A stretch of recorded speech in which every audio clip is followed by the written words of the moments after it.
Hello my dear students, how are you all? Students, welcome to our YouTube channel Alok Professionals.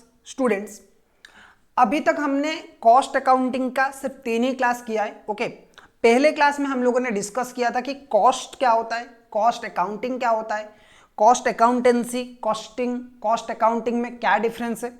उसके बाद हमने discuss किया था what are the objectives of cost accounting, right.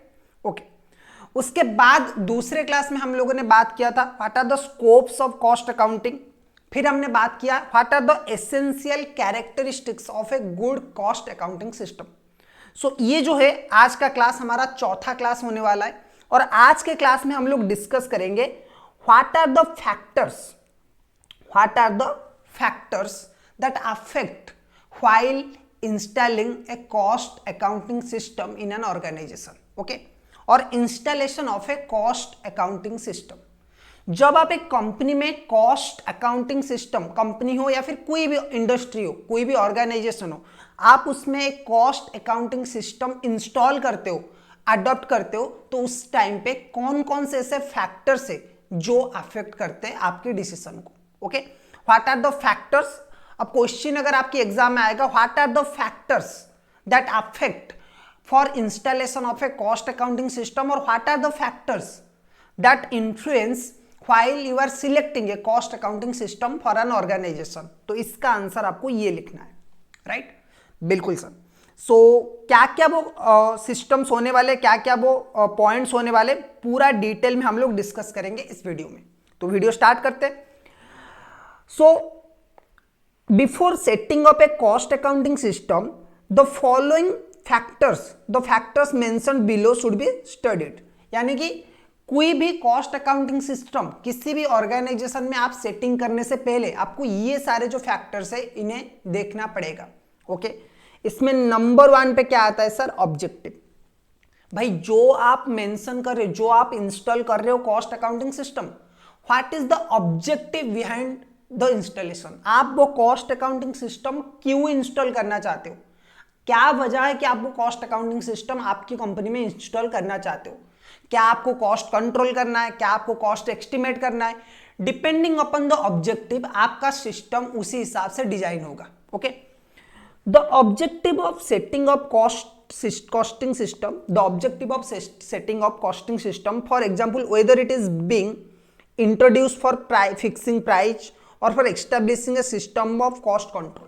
वही जो मैंने बताया कि भाई क्या आपकी ऑब्जेक्टिव है, वजह क्या है. ठीक है, क्या आप प्राइस फिक्सेशन के लिए कर रहे हो, क्या आप कॉस्ट कंट्रोल के लिए कर रहे हो, क्या आप कॉस्ट रिडक्शन के लिए कर रहे हो, ये सब चीजें आपको देखना पड़ेगा. दूसरा आता है नेचर ऑफ द बिजनेस और इंडस्ट्री. देखो, कंस्ट्रक्शन इंडस्ट्री के लिए कॉस्टिंग सिस्टम अलग होगा, आईटी सेक्टर के लिए कॉस्टिंग सिस्टम अलग होगा. कंस्ट्रक्शन में सबसे ज्यादा कॉस्ट कौन सा है? मटेरियल. ठीक है, कंस्ट्रक्शन इंडस्ट्री में जो सबसे बड़ा कॉस्ट है ना, एलिमेंट ऑफ कॉस्ट है, that is your material. Material सबसे ज्यादा महंगा है. सिमिलरली अगर हम आईटी सेक्टर की बात करें, हम इन्फोसिस, टीसीएस, ये जो कंपनीज है, इनकी बात अगर हम करें तो यहां पे सबसे जो इफेक्टिव, सबसे जो इंपॉर्टेंट फैक्टर है वो है मैन पावर और लेबर.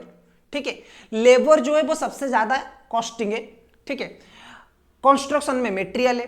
तो इस केस में क्या होगा कि अलग अलग इंडस्ट्री के लिए आपको अलग अलग कॉस्टिंग सिस्टम फॉलो करना पड़ेगा. जो कॉस्ट सिस्टम आईटी सेक्टर के लिए अच्छा है, वो कॉस्ट सिस्टम कंस्ट्रक्शन सेक्टर के लिए अच्छा नहीं होगा.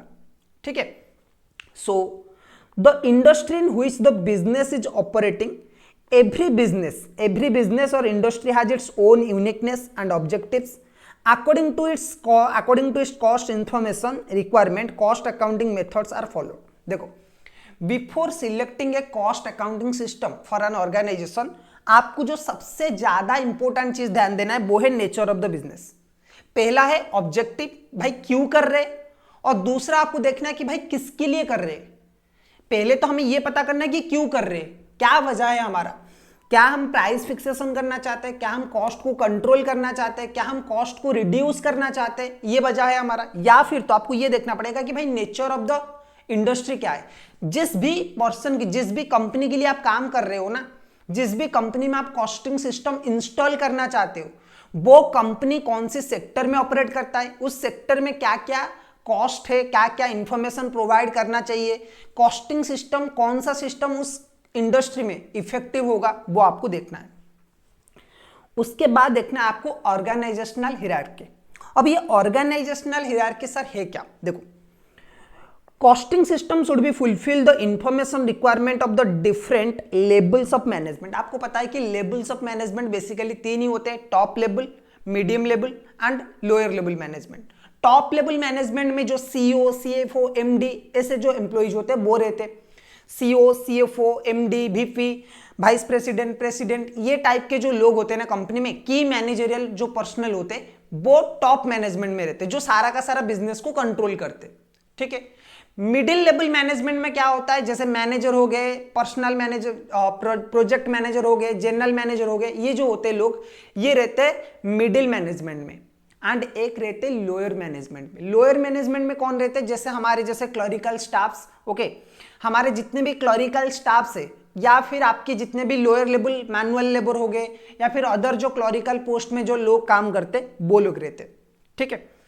The top management is considering with the conceptual corporate strategy. Strategic level management is concerned with the marketing strategy, product diversification, product pricing. Operational level management needs the information on standard quantity to be consumed, report on idle time. देखो क्यों यहाँ पे दिया गया है कि sir organisational hierarchy को आपको समझना चाहिए। देखो एक ऑर्गेनाइजेशन में सबका काम अलग अलग होता है, सबका काम अलग अलग होता है, मतलब भाई टॉप मैनेजमेंट का काम है डिसीजन लेना, प्लानिंग करना। एक जो कंपनी का सीईओ है या फिर बॉस है वो क्या करता है, हमेशा अपने बिजनेस को बड़ा करने के लिए सोचता है, तो उसे उस रिलेटेड इंफॉर्मेशन चाहिए कि बिजनेस को कैसे बड़ा करूंगा, ग्रोथ कैसे करूंगा, प्लानिंग करूंगा, वो सब उसके काम आता है। तो उसे कॉर्पोरेट स्ट्रैटेजी में क्या होता है, हेल्प करना चाहिए आपके कॉस्टिंग सिस्टम। जो आपकी स्ट्रैटेजिक लेवल मैनेजमेंट है यानी कि मिडिल लेवल मैनेजमेंट जो है वो क्या करता है, मार्केटिंग स्ट्रैटेजी उसे चाहिए, प्रोडक्ट डाइवर्सिफिकेशन कौन सा प्रोडक्ट बनेगा, नया कौन सा प्रोडक्ट बनेगा उसके ऊपर ध्यान देते, प्रोडक्ट प्राइसिंग, प्राइस वगैरह फिक्सेशन ये सब ये लोग फिक्स करते। तो इसके लिए भी इन्हें भी कॉस्टिंग डिपार्टमेंट या फिर जो कॉस्ट सिस्टम है वो हेल्प करना चाहिए। ठीक है।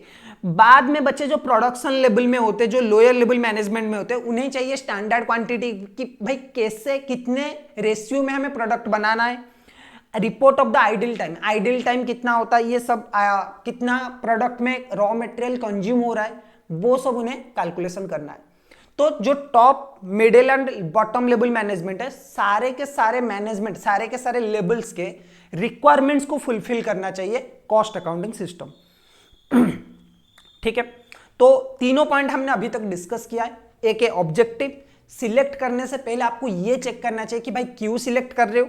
दूसरा, नेचर ऑफ द बिजनेस और इंडस्ट्री, कौन से इंडस्ट्री के लिए आप कॉस्टिंग सिस्टम डेवलप कर रहे हो। नंबर 3, ऑर्गेनाइजेशनल हियरार्की, हमेशा जब भी आप कॉस्टिंग सिस्टम बनाओ ऐसे बनाओ कि तीनों level, different level of management को ये टारगेट कर पाए, जिससे जो इंफॉर्मेशन चाहिए वो प्रोवाइड कर पाए। डन। नोइंग द प्रोडक्ट, देखो पहले आपको इंडस्ट्री पता करना है, दूसरा आपको प्रोडक्ट पता करना है। ओके, पहले आपको क्या पता करना है, इंडस्ट्री, भाई कौन से इंडस्ट्री के लिए बना रहा हूं। चौथे वाले पॉइंट में ये बोल रहा है कि भाई प्रोडक्ट को भी आप देख लो कि डिफरेंट प्रोडक्ट के लिए कॉस्ट अकाउंटिंग का जो सिस्टम होता है वो अलग अलग होता है, तो आपको प्रोडक्ट वाइज स्पेसिफिकली ध्यान देना है। Nature of the product determines the type of costing system to be implemented, भाई प्रोडक्ट की नेचर क्या है उसके ऊपर डिपेंड करता है कि कौन सा कॉस्टिंग सिस्टम फॉलो होगा। ठीक है। The product which has by products requires costing system which accounts for the by product as well. अब देखो आप अगर पैडी से राइस निकालोगे, ठीक है, तो उसके साथ कुछ स्क्रैप भी आएगा। आप अगर मस्टर्ड से ऑयल निकालोगे तो कोई स्क्रैप आएगा, स्क्रैप। तो एक होता है जॉइंट प्रोडक्ट, एक होता है बाई प्रोडक्ट। अगर आप पेट्रोलियम को रिफाइन करोगे तो पेट्रोल आएगा, डीजल आएगा, किरोसिन आएगा, तीनों का अलग अलग वैल्यू है। तो आपको ऐसे कॉस्टिंग सिस्टम फॉलो करना है जहां पे बाई प्रोडक्ट और जॉइंट प्रोडक्ट है वहां दोनों की वैल्यू वो निकाल पाए।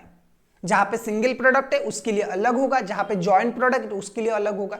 तो प्रोडक्ट वाइज भी आपको ध्यान रखना है कि जो भी प्रोडक्ट के लिए आप कॉस्टिंग सिस्टम इंप्लीमेंट कर रहे हो उस प्रोडक्ट का कैटेगरी क्या है, उस प्रोडक्ट का नेचर क्या है और वो कौन से टाइप का प्रोडक्ट है। Done sir. अच्छा, उसके बाद आपको ध्यान देना है नोइंग द प्रोडक्शन प्रोसेस। आपकी प्रोडक्शन प्रोसेस क्या होता है, ये सारे जो फैक्टर्स हो ना, these are the factors which are affect. आप सिर्फ अपने एग्जाम में लिख सकते हो कि प्रोडक्ट, टाइप ऑफ प्रोडक्ट, आप सिर्फ यहाँ पे लिख सकते हो कि प्रोडक्शन प्रोसेस हेडिंग में, यानी कि ये सारे फैक्टर्स है जो कि अफेक्ट करते when you are selecting a cost accounting system for your organisation. Knowing the production process, देखो सबसे ज्यादा कॉस्ट कहां पे कंज्यूम होता है, प्रोडक्शन प्रोसेस में। तो भाई प्रोडक्शन प्रोसेस का अच्छा नॉलेज होना चाहिए। A good costing system can never be established without the complete knowledge of the production process। एक अच्छा कॉस्ट अकाउंटिंग सिस्टम कभी एस्टेब्लिश नहीं हो पाएगा, जेन्युइनली कभी एस्टेब्लिश नहीं हो पाएगा अगर आपको प्रोडक्शन का आइडिया नहीं है, ठीक है। Cost apportionment can be done on the most appropriate and a scientific basis if a cost accountant can identify the degree of effort or resources consumed in a particular process. This is also include some basic technical know-how and process peculiarity. Okay, देखो ये बोल रहा है कि पहले ये देख लो कि प्रोडक्ट के कितने प्रोसेस के थ्रू जाता है, रॉ मटेरियल कितने प्रोसेस के थ्रू जाके फाइनल प्रोडक्ट बनता है। क्योंकि अगर एक कॉस्टिंग सिस्टम आप इंप्लीमेंट करना चाहते हो तो उसका मैक्सिमम रीजन होगा कि वो प्रोडक्शन में ही कॉस्ट को कंट्रोल कर पाए, कॉस्ट को एस्टिमेट कर पाए। तो production department is one of the most important department for implementation of a cost accounting system.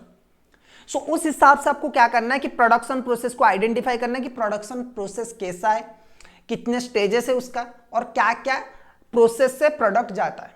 Okay, उसके बाद होता है information synchronisation. Sir what do you mean by information synchronisation? देखो एक ऐसा डिपार्टमेंट आपका होना चाहिए, एस्टेब्लिशमेंट ऑफ ए डिपार्टमेंट और a system require substantial amount of organisational resources while drafting a cost system. Information need of various other department should be taken into account. For example, in a typical business organization, account department need to be submit monthly stock estimates to the lender's bank, quantity wise stock details at the time of filing of the return up to the tax authorities। देखो information synchronisation क्या बोल रहा है कि हमेशा एक organisation में बहुत सारे डिपार्टमेंट है एंड सबकी अदर रिस्पॉन्सिबिलिटीज है। जैसे कि अगर आपने किसी बैंक से लोन लिया है तो बैंक वाले आपको चेक करेंगे कि भाई मंथली आपका स्टॉक कितना है, मंथली आपका स्टॉक का ट्रांजैक्शन क्या हो रहा है, वो चेक करेंगे। अगर आप इनकम टैक्स की रिटर्न फाइलिंग करोगे तो अगर आपके पास इन्वेंट्री है तो उसका प्रॉपर वैल्यूएशन आपके पास होना चाहिए। जो आपके at the end of the year जो भी आपके पास स्टॉक है उसकी वैल्यूएशन होना चाहिए बाय ए कॉस्ट अकाउंटेंट, ठीक है। सो इसीलिए इंफॉर्मेशन सिंक्रोनाइजेशन ऐसा डिपार्टमेंट होना चाहिए जो कि सबके साथ सिंक करके सबके साथ इंफॉर्मेशन शेयर कर पाए। Okay, methods of maintenance of cost records. देखो the organisation must determine beforehand the manner in which cost and financial account could be interlocked into a single integral accounting system and how the result of separate set of account that is costing and finance could be reconciled by mean of control accounts। अब होता problem क्या है students कि company को क्या करना पड़ता है, फाइनेंशियल अकाउंट देना पड़ता है। जैसे कि जिसमें 3 अकाउंट्स आते हैं, एक होता है 3 स्टेटमेंट, एक होता है trading and profit and loss account, एक होता है कैश फ्लो स्टेटमेंट और एक होता है बैलेंस शीट, ठीक है। आपको जो शेयर होल्डर्स है ना उन्हें मेनली तीनों चीजों में मतलब है कि भाई आपका कैश में क्या लेन देन हुआ है, आपकी प्रॉफिट हुआ है या फिर लॉस हुआ है, नेट प्रॉफिट या फिर नेट लॉस, ये आपको पता चलेगा प्रॉफिट एंड लॉस अकाउंट से। कैश में क्या क्या ट्रांजैक्शन हुआ है या फिर कैश का क्या फ्लो रहा है पूरे साल भर में, ये पता चलेगा कैश फ्लो स्टेटमेंट से। और एक होता है आपका profit and loss account, balance sheet से आपको पता चलेगा कि भाई आपका कितना एसेट कितना लायबिलिटी है। तो अदर जो इंफॉर्मेशन होता है ना, जैसे कि कॉस्ट अकाउंटिंग का काम होता है कि product wise cost product wise cost, product wise profit, ये सब निकालना, या फिर department wise cost, department wise profit निकालना, राइट। तो उस केस में क्या होता है, फाइनेंशियल अकाउंटिंग कुछ अलग रिकॉर्ड करता है, कॉस्ट अकाउंटिंग कुछ अलग रिकॉर्ड करता है, इसीलिए दोनों कभी मैच नहीं कर पाते, ठीक है। Financial account and cost accounting दोनों कभी क्या करते हैं, मैच नहीं कर पाते। अगर ये मैच नहीं कर पा रहे तो आपको वो जो चीजों की वजह से ये लोग इन दोनों का प्रॉफिट मैच नहीं कर रहा है, आप दोनों को रिकॉन्साइल करना है। रिकॉन्साइल मतलब आपको कॉस्टिंग का प्रॉफिट फाइनेंशियल अकाउंट की प्रॉफिट के साथ मैच करना है कि ये चीजें हमने नहीं लिया है, इसकी वजह से प्रॉफिट चेंज आया है। तो वो आपका हो जाना चाहिए method of maintenance of cost record में। उसके बाद आता है स्टैट्यूटरी कंप्लायंस एंड ऑडिट। देखो कॉस्ट रिकॉर्ड की कुछ लोगों के लिए, कुछ कंपनी के लिए कॉस्ट अकाउंटिंग का रिकॉर्ड मेंटेन करना मैंडेटरी है as per the cost accounting standard. तो हमें ऐसा कॉस्टिंग सिस्टम इंप्लीमेंट करना है, ऐसे कॉस्ट अकाउंटिंग सिस्टम इंप्लीमेंट करना है जो कि कॉस्ट अकाउंटिंग स्टैंडर्ड्स को यूज करके हमें प्रोडक्ट या फिर हमें इंफॉर्मेशन प्रोवाइड कर पाए, हमें कॉस्ट अकाउंटिंग स्टैंडर्ड्स को यूज करके इंफॉर्मेशन प्रोवाइड कर पाए और कॉस्ट अकाउंटिंग स्टैंडर्ड्स को फॉलो करना चाहिए। ठीक है, उसके बाद आता है इंफॉर्मेशन एट्रीब्यूशन। देखो, information generated from the costing system should be possesses all the attributes of useful information, that it should be complete, accurate, timely, relevant to have an effective management information system। क्या बोल रहे हैं कि भाई देखो, सबसे important जिस वजह से हम कॉस्टिंग सिस्टम इंप्लीमेंट कर रहे हैं वो है इंफॉर्मेशन एट्रीब्यूट, यानी कि information different organisation, different department को शेयर करना चाहिए। ठीक है, राइट टाइम में कंप्लीट इंफॉर्मेशन होना चाहिए, एक्यूरेट होना चाहिए, टाइमली होना चाहिए एंड रेलिवेंट होना चाहिए। ये 4 चीजें होना चाहिए, complete, accurate, timely, relevant. Okay, जिसकी वजह से मैनेजमेंट करेक्ट डिसीजन ले पाएगा। So these are the various factors that affect an cost accounting system while you are installing a cost accounting system. ये चीजें आपको ध्यान रखना है। क्या क्या है? एक है objective of installation, 2 nature of the business और इंडस्ट्री, कौन से इंडस्ट्री में आप इंप्लीमेंट कर रहे हो। तीसरा है ऑर्गेनाइजेशनल हियरार्की, हर एक ऑर्गेनाइजेशन में 3 डिपार्टमेंट, 3 लेवल होते हैं, टॉप, मिडिल एंड बॉटम। तीनों की डिपार्टमेंट, तीनों की नीड्स फुलफिल करना चाहिए। नोइंग द प्रोडक्ट, कौन से प्रोडक्ट के लिए आप बना रहे हो उसके नॉलेज आपको होना चाहिए इंस्टॉलेशन करने से पहले। सो प्रोडक्ट एक क्या होता है, आपको अफेक्ट करता है। Knowing the production process, production process कैसा है उसके ऊपर भी आपका cost installation of cost accounting system affect करता है। इंफॉर्मेशन सिंक्रोनाइजेशन, अदर इंडस्ट्री के साथ, अदर डिपार्टमेंट के साथ इंफॉर्मेशन रहना चाहिए, उसे सिंक्रोनाइज करके डिफरेंट डिपार्टमेंट्स को ये इंफॉर्मेशन दे पाए, वो भी ध्यान रखना है। Method of maintenance of cost record, देखो अकाउंटिंग में अलग मेथड फॉलो होता है, कॉस्टिंग में अलग मेथड फॉलो होता है। इसकी वजह से दोनों के बैलेंस को, दोनों के रिजल्ट्स को मैच करना, रिकॉन्साइल करना पॉसिबल होना चाहिए।